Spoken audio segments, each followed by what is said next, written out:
Assalamualaikum warahmatullahi wabarakatuh. Selamat pagi seluruh mahasiswa. Untuk sesi kedua perkuliahan hukum pidana pada hari ini, kita akan membahas tentang kesalahan dan pertanggungjawaban.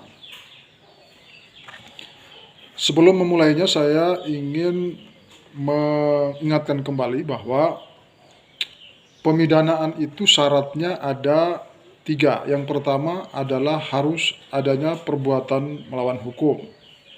Yang kedua, adanya bukti atas perbuatan tersebut. Yang ketiga, adanya hubungan kausalitas antara perbuatan, bukti, dan akibat yang ditimbulkan. Nah, karena ketiga syarat tersebut baru dapat kemudian kita sebut sebagai syarat adanya pemidanaan.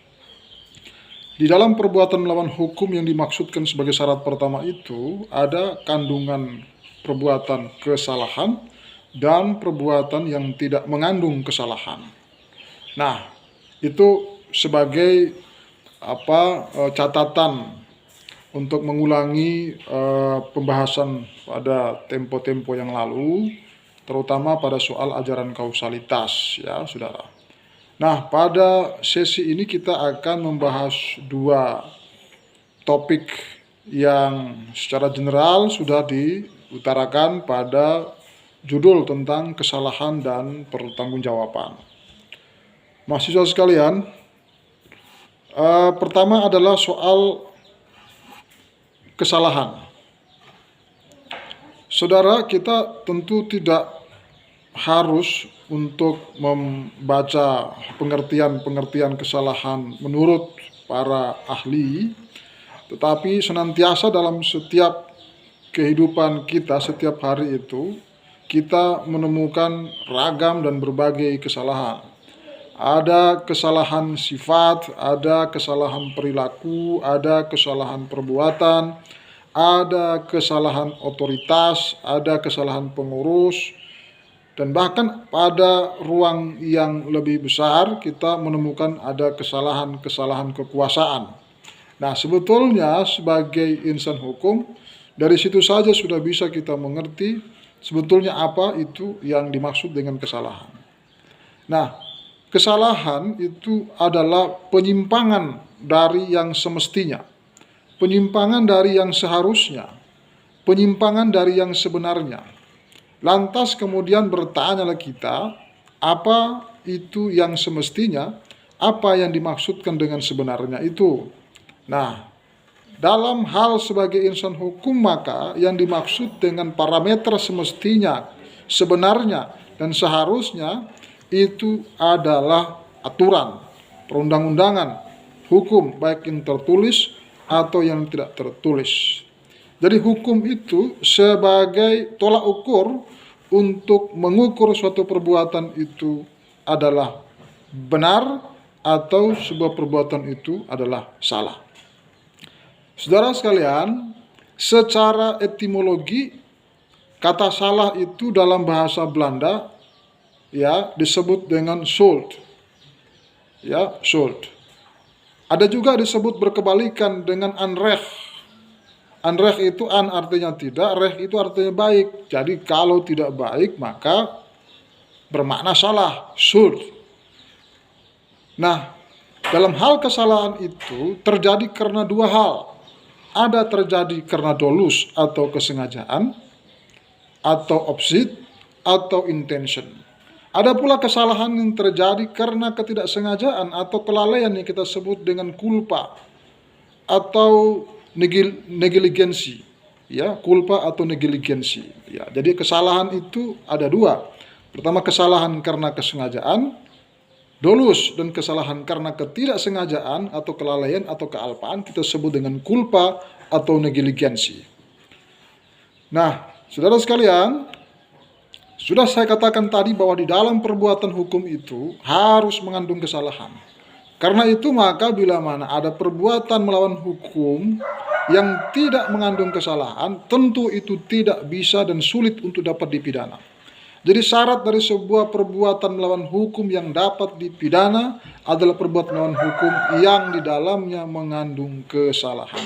Karena ada pula perbuatan hukum yang di dalamnya tidak mengandung kesalahan, ya. Nah, itu yang perlu diperhatikan oleh saudara. Sebelum kita masuk pada pembahasan terkait kesalahan yang lebih terinci mengenai unsur syarat dan hal-hal lain, maka saya menghantarkan saudara untuk melihat tentang perspektif teoritik di dalam hal soal kesalahan itu. Ada dua idiom yang sering kita dengar di dalam hal soal pembahasan soal Schuld atau Unrecht ini, tidak benar atau salah ini. Ada dua teori yang kerap kali digunakan oleh para pakar, para mahasiswa, para calon sarjana untuk menulis karya-karya tentang hal kepidanaan mereka. Itu adalah teori tentang pengetahuan dan teori tentang kehendak. Ya, teori pengetahuan itu disebut dengan foretelling theory dan teori kehendak itu disebut dengan Wills theory. Foretelling theory itu dimaksud adalah seorang itu memiliki pengetahuan yang cukup atau sadar sesadar-sadarnya tentang dan terhadap apa yang dia lakukan itu. Ya. Kemudian Wills theory itu seorang memiliki bayangan terhadap luaran atau hasil atau akibat yang akan terjadi secara pasti atau kemungkinan terhadap dan dari apa yang dia lakukan itu. Teori foretelling theory itu, teori pengetahuan itu dipelopori oleh para guru besar dari Tübingen University di Jerman pada tahun 1910. Demikian juga Wills itu dipelopori oleh para guru besar dari Utrecht, Belanda. Utrecht University di Belanda pada tahun yang sama 1910. Nah, pertama saya tekankan lagi bahwa teori pengetahuan itu adalah teori yang menjelaskan tentang hal bahwa adanya kesadaran yang rasional, adanya kesadaran yang dibangun dari akal sehat, ya, tentang apa yang dia lakukan. Kemudian teori kehendak itu artinya ada satu bayangan tentang apa yang berakibat dari apa yang dia lakukan. Dua teori itu yaitu foretelling dan Wills-telling yang menjadi pijakan dalam kajian-kajian tentang kesalahan dan pertanggungjawaban. Nah, saudara sekalian, dari teori itu kemudian turunlah beberapa pengertian-pengertian furu'i yang kemudian ada beberapa, misalnya kemudian kita akan melihat tentang bagaimana akibat, kriteria-kriteria dari akibat yang terjadi dari sebuah perbuatan pidana itu, yang kemudian itu disebut dalam kriteria Wills theory. Sementara sisi subjektivitas si pelaku yang memiliki kesadaran dalam membuat itu yang kemudian kita sebut dalam kajian di lingkup teori false telling theory. Saudara sekalian, terkait soal kriteria dari akibat perbuatan hukum, akibat perbuatan pidana. Ada beberapa akibat yang nanti saudara baca di makalah saya. Yang pertama ada 5 akibat, yaitu akibat langsung, akibat tidak langsung, akibat yang tidak sesuai dengan kehendak atau kita sebut dengan keliru, ada akibat kesesatan hukum, kemudian ada pula akibat error in persona atau error in visibilis. Akibat langsung itu artinya bahwa keadaan target seketika atau beberapa waktu kemudian akibat langsung dari perbuatan tersebut. Yang kedua, akibat tidak langsung adalah keadaan berupa kepentingan khusus terjadi karena akibat atau kelanjutan daripada akibat langsung. Saya kasih contoh misalnya, akibat target seketika atau beberapa waktu kemudian akibat langsung dari perbuatan itu. Lalu seorang memiliki pengetahuan untuk membunuh seseorang karena alasan tertentu, lalu kemudian yang terbunuh adalah orang yang secara langsung memiliki hubungan sebab dari masalah itu. Seorang laki-laki berselingkuh dengan seorang wanita, lalu suami si wanita itu mencari si laki-laki itu, membunuh si laki-laki itu, maka itu adalah akibat langsung. Gitu. Ya, targetnya tepat pada sasaran, sesuai dengan apa yang dia kehendaki. Gitu. Nah, sementara akibat tidak langsung itu bisa juga dilihat, misalnya dalam kasus-kasus teroris itu.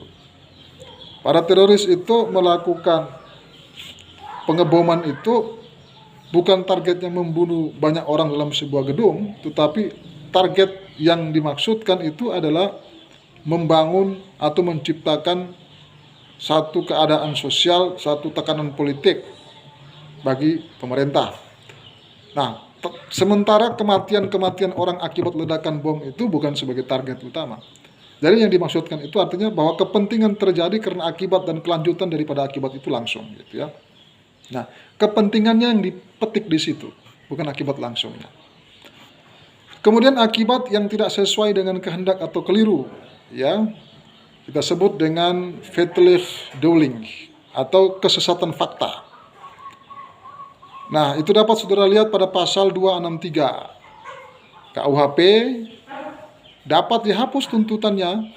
Misalnya ada satu kejadian itu salah tembak misalnya, ya, salah tembak itu menggunakan surat atau sertifikat tanah palsu, lalu kemudian berakibat pada merugikan hak orang lain. Ya, sertifikat tanah yang dia dapatkan itu mungkin diperoleh dengan jasa maklar, lalu yang dia terima itu adalah sertifikat yang palsu. Suatu ketika hal-hal itu berakibat pada kerugian hak orang lain. Nah, maka status sertifikat itu menjadi sertifikat yang masuk dalam kriteria akibat dari kesesatan hukum, ya, akibat dari kesesatan hukum.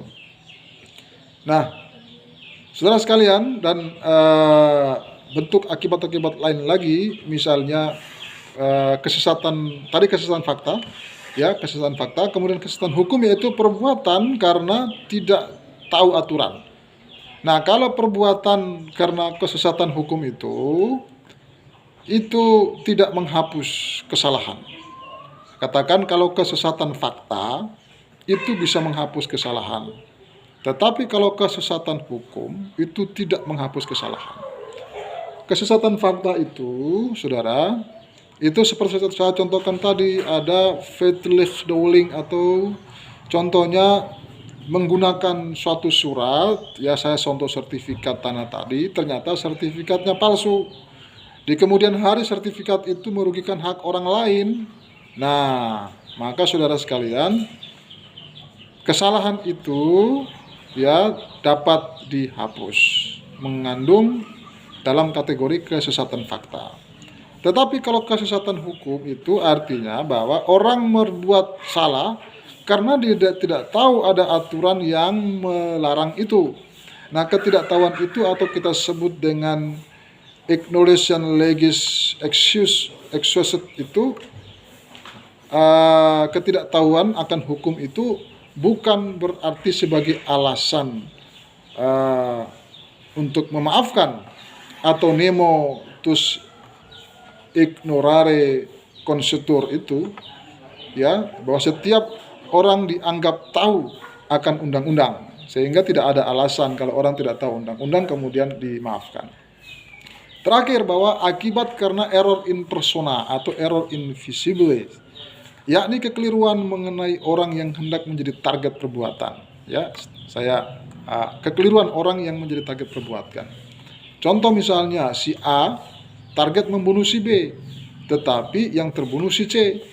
Maka A tetap dihukum karena apa? Karena kesalahan error in persona itu. Ya, error in persona itu bisa terjadi dalam tataran formil, bisa juga terjadi dalam tataran material itu ya. Nah, saudara-saudara kalian, dari penjelasan tentang kesalahan dan bentuk-bentuk akibat yang ditimbulkan dari kesalahan itu, kemudian teori tentang forestalling teori dan Wales teori itu, maka kita bisa kemudian menarik kesimpulan bahwa sifat atau kesalahan itu adalah sifat penghubung antara perbuatan melawan hukum, pelaku, bukti, dan akibat hukum. Sekali lagi saya katakan bahwa kesalahan merupakan sifat yang menghubungkan antara perbuatan melawan hukum, pelaku, bukti, dan akibat yang ditimbulkan. Nah, ketika ada keselarasan hubungan antara kesalahan, perbuatan melawan hukum, kemudian pelaku, kemudian bukti, dan akibat yang ditimbulkan ternyata merugikan hak orang lain, ya, maka disitulah satu perbuatan dapat dimintai pertanggungjawaban. Ketika perbuatan itu dari unsur tadi itu, atau dari rangkaian-rangkaian tadi itu, tidak ada yang berkesinambungan atau ada miss di situ itu, maka soal pertanggungjawaban yang menjadi masalah. Ya, jadi pertanggungjawaban hukum pidana itu baru dapat dicapai ketika adanya keselarasan antara perbuatan pidana, ya, perbuatan melawan hukum lingkup pidana tadi itu, yang di dalamnya ada kesalahan, terhubung dengan pelaku subjek hukum tertentu, manusia tentu, kemudian ada bukti yang menguatkan, dan garis lurus itu berbenang lurus dengan yang diakibatkan. Nah, yang diakibatkan. Saya memberi satu contoh pengalaman dalam hidup saya, saudara. Pada umur saya kelas 5 SD, itu pulang sekolah, kemudian sebelum sampai ke rumah, sekitar 50 meter sebelum rumah itu, saya mengambil air wudhu di sebuah sumur. Karena itu kampung dan sepi, sedang berwudhu, ada seorang laki-laki yang saya lihat sehari-hari di situ juga, di kampung itu, mencuci parang atau mencuci pedang panjang itu, yang parangnya itu berlumuran darah. Setelah itu dia tanpa bicara, habis parangnya bersih, kemudian dia berlari menuju pantai, kemudian hilang itu, berlari kencang sekali. Lalu saya meninggalkan sumur itu. Nah, waktu itu saya bersama dengan sepupu saya. Setengah jam kemudian, rame dalam jarak yang 100 meter dari kediaman rumah kami itu, rame, ternyata ada orang yang dibunuh, kepalanya dibelah itu, kemudian dia diletakkan di got-got selokan itu, di semak-semak belukar itu. Nah, pertanyaannya kemudian, saya waktu itu kelas 5 SD, sepupu saya kelas 3 SMP, yang kemudian diminta sebagai saksi, didampingi oleh orang tua di pengadilan itu ya. Nah, saya masih kecil, tapi saya melihat bahwa ada seorang laki-laki yang kemudian menjadi terpidana atas kasus pembunuhan itu. Dia memegang dan membersihkan sebuah pedang yang berlumuran darah. Tetapi apakah itu darah si pembunuh itu, si terbunuh itu, kan kita tidak tahu. Nah, maka polisi harus mencari kesinambungan yang selaras, ya, yang sesuai antara kesalahan, kemudian pelaku, kemudian bukti, kemudian akibat yang ditimbulkan itu. Nah, keselarasan itu yang kemudian berujung pada pertanggungjawaban hukum. Ketika tidak ada keselarasan, maka pertanggungjawaban hukum akan menjadi susah. Ini menjadi catatan penting untuk saudara para calon pengacara, ya yang concern di pidana. Rumusnya begitu, kalau Anda mau melawan satu tindak pidana tertentu, maka Anda dalam kaitan pendekatan kesalahan dan pertanggungjawaban hukum harus cari nih, hubungannya nih harus kohesif, itu hubungannya harus kohesif itu. Dari A, soal perbuatan melawan hukum, soal pidananya, soal kesalahannya; B, soal pelakunya; C, soal buktinya; D, soal akibat hukum yang ditimbulkan. Itu harus sejalan, garis lurus, ada benang merahnya itu, supaya bisa kemudian Anda mendapatkan satu catatan, kesimpulan bahwa ya, klien saya ini dapat diminta pertanggungjawaban atau tidak dapat diminta pertanggungjawaban. Seperti itu poin tentang kesalahan. Kemudian jenis-jenis kesalahan saudara bisa baca di bukunya EDOS ya, tentang prinsip-prinsip hukum pidana, terbitan Cahaya Atma Pustaka Yogyakarta, itu Anda bisa baca di sana beberapa jenis tentang bentuk-bentuk kesengajaan, bentuk-bentuk kesalahan karena kesengajaan, dan bentuk-bentuk kesalahan karena ketidaksengajaan itu. Ya, banyak sekali itu.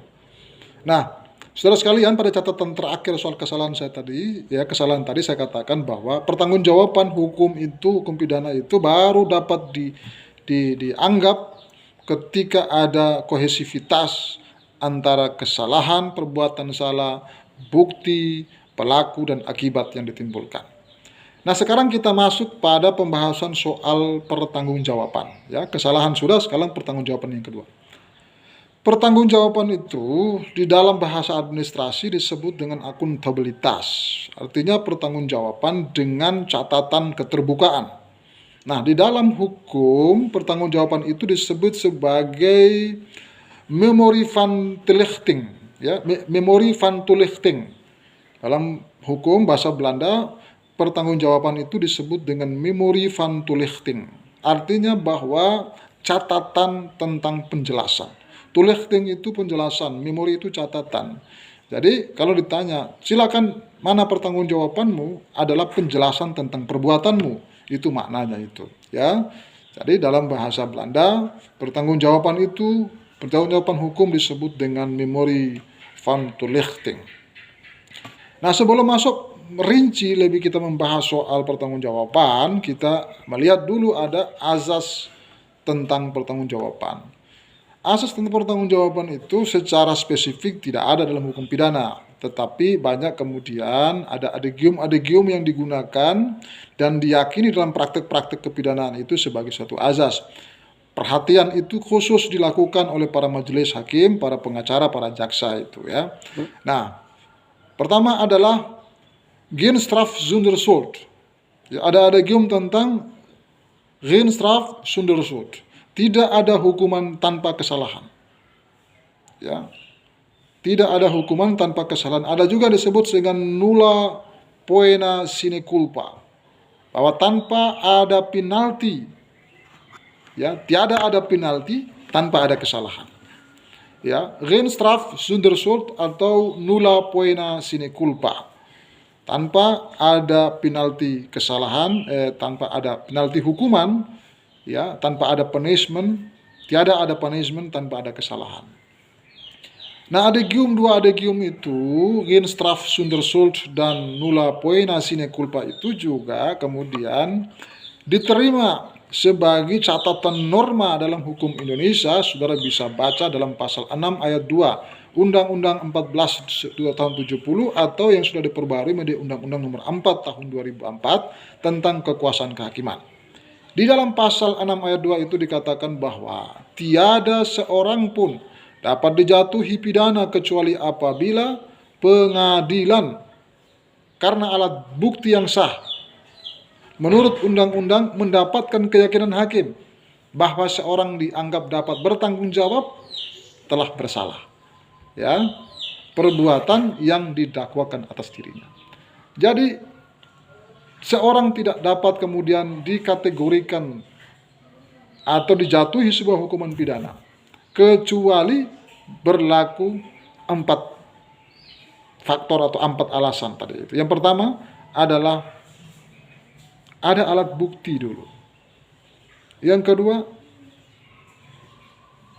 ada keyakinan hakim. Nah, keyakinan hakim itu berasal dari mana? berasal dari ketika hakim mampu memberikan penilaian korelitas atau kohesivitas hubungan antara kesalahan bukti pelaku yang didakwakan oleh jaksa itu dengan akibat hukum yang diderita oleh korban tadi itu. Ini harus selaras ini. Kalau nggak ada selaras itu, maka tidak bisa. Hakim tidak punya keyakinan itu. Keyakinan hakim itu baru mantap itu ketika ada keselarasan yang saya katakan pada mula tadi itu. Hubungan kohesivitas antara kesalahan, kemudian bukti yang ada dengan si terdakwa yang diajukan di hadapan majelis ini, dan akibat hukum yang ditimbulkan oleh korban ini. Harus ada hubungan itu. Hakim punya kemantapan keyakinan itu. Lalu karena demikian, maka baru seorang itu oleh hakim dijatuhi pertanggungjawaban berupa hukuman. Jadi hukuman itu adalah pertanggungjawaban, bukan pembalasan dendam. Kalau hukum itu tidak diputuskan oleh majelis karena dasar keselarasan tadi itu, maka kemudian hukum itu menjadi pembalasan dendam, emosi, bukan karena sebuah motivasi pertanggungjawaban. Saudara sekalian, itu dua azas yang seringkali dipakai, ya, bukan dua azas ya, dua adegium yang kemudian dikemas menjadi satu azas yang kemudian dituangkan dalam pasal 6 ayat 2 Undang-Undang Kekuasaan Kehakiman, yaitu Geen straf zonder schuld dan nulla poena sine culpa itu ya. Begitu saudara sekalian. Kemudian dua poin yang terakhir adalah tentang syarat tidak mampu bertanggung jawab dan syarat-syarat mampu bertanggung jawab. Seperti yang saya katakan tadi bahwa setiap perbuatan melawan hukum itu bisa dapat dipidana ketika mengandung kesalahan. Dan yang kedua, ada setiap perbuatan melawan hukum yang tidak bisa pula dipidana ketika tidak mengandung kesalahan. Nah, sekarang kita ingin lihat bagaimana suatu perbuatan pidana itu dapat dimintai pertanggungjawaban. Tentu ada masuk terpenuhinya kriteria tadi itu. Kriteria kohesivitas saya istilahkan itu ya. Nah, yang pertama bahwa satu syarat perbuatan tidak dapat dimintai pertanggungjawaban itu yaitu bahwa seorang pelaku yang didakwa atau dituntut atau disangkakan itu tidak memiliki kebebasan untuk melakukan pilihan. Artinya bahwa dia tidak membunuh juga dia salah, dia membunuh juga dia salah itu. Dia dalam satu tekanan, baik itu tekanan manusia atau tekanan kondisi yang alami ya. Dalam tekanan itu, kalau dua orang berebut pelampung saat kapal tenggelam, daya pelampung itu tidak bisa dipakai oleh dua orang, maka demi keselamatan dia harus membunuh kawannya itu agar dia bisa sampai selamat itu. Maka demi hidupnya dia secara alami tidak punya cara untuk bisa menghindarkan dari perbuatan itu, misalnya gitu ya. Nah, atau seorang yang dalam film-film sering kita dengar itu dikasih pilihan membunuh seseorang untuk menyelamatkan dirinya itu. Nah, jadi di bawah tekanan seseorang tidak memiliki daya untuk memilih, maka dia dianggap tidak mampu bertanggung jawab. Karena itu dia dapat dibebaskan dari kesalahan. Tetapi tentu Anda sebagai polisi, Anda harus memiliki ketajaman untuk memeriksa kebenaran asumsi itu. Begitu juga Anda sebagai pengacara, Anda harus kuat untuk bisa menunjukkan bukti terhadap asumsi itu, begitu. Jadi antara dua profesi ini akan saling mencari kekuatan, mengumpul kekuatan untuk mencari kelemahan. Kemudian yang kedua adalah dalam keadaan tidak mengerti, dia tidak punya pengetahuan tentang perbuatan itu melanggar hukum atau berakibat kerugian hak itu. Nah, saudara sekalian, itu dapat dibaca pada pasal 44 KUHP itu ya. Tetapi sekali lagi saya tekankan juga bahwa ada kesesatan fakta, ada kesesatan hukum. Kesesatan fakta itu dapat menggugurkan pertanggungjawaban, tetapi kesesatan hukum tidak dapat menggugurkan pertanggungjawaban. Ya. Keadaan tidak mengerti pengetahuan itu Ya, maksudnya keadaan tidak mengerti pengetahuan itu kembali ke teori tadi itu, foretelling teori itu. Seorang tidak punya pengetahuan itu, dan Wells teori itu ya. Ya, orang tidak sadar karena dia gila. Orang tidak sadar karena dia masih anak bayi itu, nggak ngerti itu. Ya, kalau main pisau kemudian tiba-tiba ikut adegan film menusuk pisau ke, seperti cerita seorang anak bayi, anak kecil dari seorang tokoh agama yang ada di musola, kemudian seorang polisi sedang sholat meninggalkan senjatanya di situ. Dia pikir pistol mainan, diambillah pistol itu, ditembaklah itu kepada saudaranya itu, meninggal itu. Nah, artinya apa? Anak itu tidak punya pengetahuan, tidak punya kesadaran yang reasonable untuk bisa melakukan itu. Bisa juga karena orang gila, ya, orang cacat mental bisa karena itu.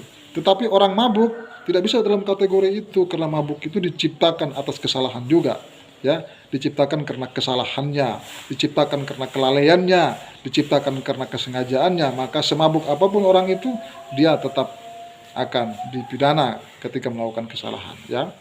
Nah, kemudian yang terakhir adalah syarat perbuatan sehingga mampu dapat dimintai pertanggungjawaban. Yang pertama, sadar tentang pengetahuan yang dia lakukan. Dia tahu betul, dia sadar, ya, pengetahuan itu adalah daya nalarnya itu waras untuk bisa memaknai, memahami dari setiap seperti apa yang dia lakukan. Ya, dari setiap apa yang dia lakukan itu dia mengerti. Nah, disitulah syarat pertama bahwa dia sadar dan dia mengetahui tentang apa yang dia lakukan dan akibat yang ditimbulkan kemudian. Yang kedua, sadar dan mengetahui bahwa perbuatan yang diperbuat itu adalah sebuah larangan. Baik itu larangan sosial yang tidak tertulis oleh masyarakat atau larangan yang ditulis oleh hukum negara. Yang ketiga, dia sadar bahwa perbuatannya itu akan berakibat terhadap kerugian orang lain, baik itu secara langsung atau tidak secara langsung. Saudara sekalian, dari penjelasan yang singkat tentang kesalahan dan pertanggungjawaban hukum ini, maka saya menutup dengan catatan kesimpulan bahwa kesalahan itu adalah perbuatan yang menyimpang dari yang semestinya. Kesalahan hukum adalah setiap perbuatan yang menyimpang dari semestinya. Nah, semestinya itu adalah aturan hukum. Nah, maka kita demi kepastian hukum, demi legalitas formil dan legalitas material, maka bagi kita insan hukum yang disebut dengan semestinya itu adalah aturan hukum. Setiap perbuatan yang berada di luar aturan hukum disebut sebagai sebuah kesalahan. Di dalam kesalahan ada dua unsur, yaitu sengaja dan tidak sengaja. Ya, adalah sengaja dan tidak sengaja. Nah, bagaimana agar kesalahan itu dapat dimintai pertanggungjawaban pidana? Syaratnya adalah harus kohesif. Harus ada urut runtutnya itu jelas, yaitu adanya hubungan kausalitas sebab akibat antara perbuatan yang salah, ya, kemudian antara bukti yang tersedia terhubung dengan seorang subjek hukum sebagai pelaku, dan itu selaras dengan akibat hukum yang ditimbulkan terhadap korban. Ketika ada keselarasan itu, maka kemudian dapatlah dimintai pertanggungjawaban hukum.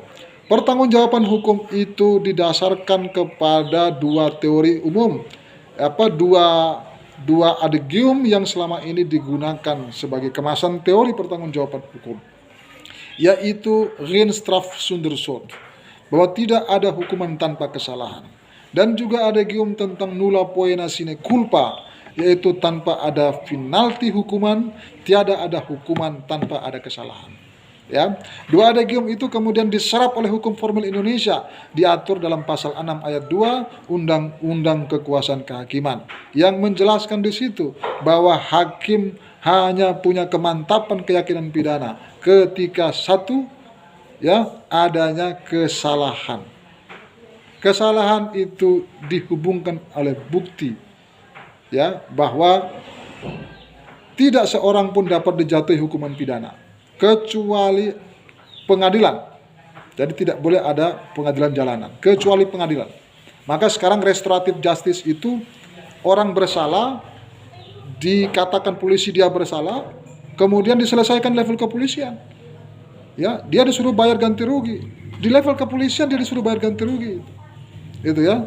Nah, padahal kalau kita lihat undang-undang kehakiman, kalau dia dikatakan bersalah setelah tersangka, ya dia harus disidangkan itu.